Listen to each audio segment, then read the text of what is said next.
What are we doing here? And where are we gonna go? It's like we just woke up one morning and then it's welcome to the show. Don't ask any questions, just go with the flow. Make as much money as you can and try your best not to get broke.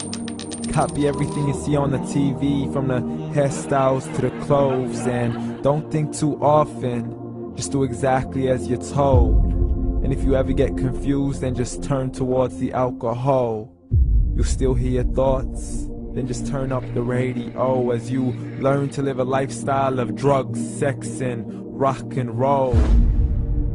But in all honesty, I just need to know, is there more to the cycle than growing and getting old? Living and dying just to leave behind a happy home and a whole lot of property that somebody else is going to own.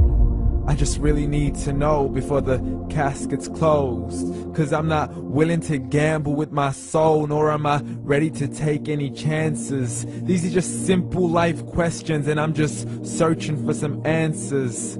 Like, what are we doing here? And what is our purpose? How did we get here, and who made us so perfect? And what happens once we go, or is this world all really worth it?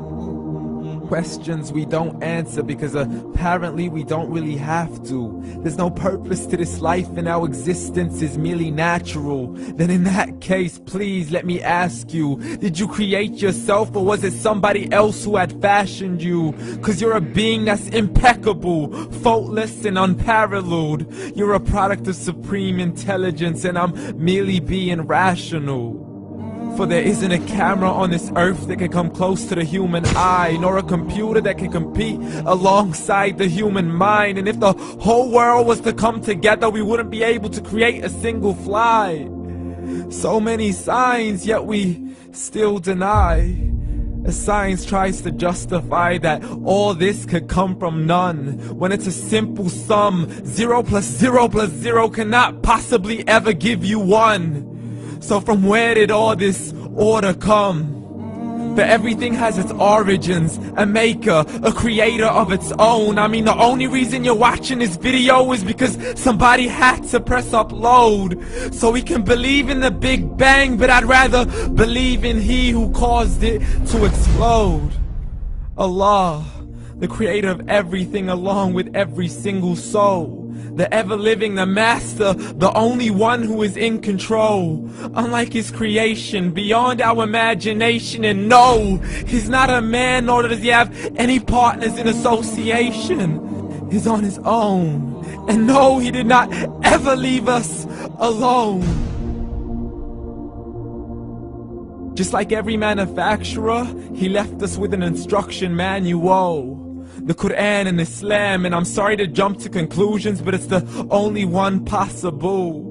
The only definition of God is the one and only supreme being. It's logical, a book with 0 contradictions, with miracles that are both scientific and historical, all revealed over 1400 years ago. Like the detailed description of the human embryo. The descriptions of the human embryo in the Quran cannot be based on scientific knowledge in the 7th century. To the mountains as pegs holding firm the earth below, and the 2 seas that don't mix in a complete separate flow. To the planets in orbit, alternating night and day as they stay in flow. The expansion of the universe and the creation of everything from H2O. To the stories of the past and the preservation of Pharaoh. To identifying the lowest point in the land where Persia defeated Rome. The gushing fluid that created man in the glands between the ribs and the backbone. And not a word has changed, it's still the same. So please explain how all this was known over 1400 years ago. To a man who couldn't read or write, as he would recite whatever the angels spoke.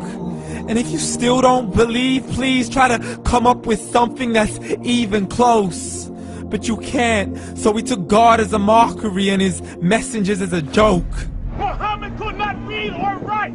How's somebody who can't read or write gonna start a religion? Dismissed his scriptures as legends and tales of the ancient folk, as we live life according to our whims, desires, and hopes. saying this life is the only home we will ever know. We will live then die, then simply turn to bones. YOLO! Correction, after the grass dies, the rain arrives and it regrows, and Allah promises to do the same thing to your very soul and bring you back from your very fingertips to your toes, as the all-seeing supreme being watches us so close, and we are surely being tested in our wealth, our health, and our self, and everything that we've been blessed with. So believe, for we will surely be resurrected and be brought back to our Lord and account for every single deed, as He hands us our books and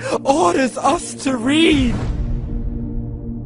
From the bad to the good and everything in between. You yourself are sufficient for your own accountability, so don't be mad at me. You are the one who thought He wouldn't come back to me. I gave you a whole life long to search after me, but you were busy in all that which was temporary. So read, and glad tidings to all those who believed. And if you disbelieve, read. And don't let that day be the first day you find out what your life really means. Read.